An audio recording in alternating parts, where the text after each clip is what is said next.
জাতির ভাগ্যের পরিবর্তনের বড় রকম সুযোগ এখন জনগণের হাতের মুঠোয়। এই বিশাল জনসমুদ্রের উদ্দেশ্যে আমি বলতে চাই, আপনারা কি জাতির ভাগ্যের পরিবর্তন চান? যদি তাই হয়, 4টি দলের 3টি দল দেখা হয়েছে, একটি দল দেখা হয় নাই। সেই দলটির নাম কি?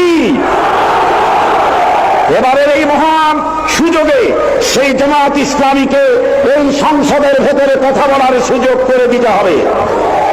৭২-এর শাসনতন্ত্র পুনরুদ্ধারের মাধ্যমে জাতির কল্যাণ হবে না। ৭৬-এর শাসনতন্ত্র দিয়ে জাতির কল্যাণ হবে না। জাতির কল্যাণ হতে পারে, ভাগ্যের উন্নয়ন হতে পারে আল কোরআনের সংবিধান।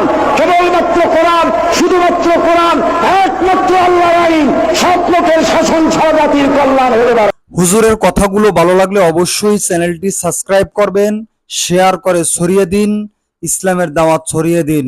ইনশাআল্লাহ। বাংলাদেশ জিন্দাবাদ, বাংলাদেশ জামাত ইসলামী জিন্দাবাদ।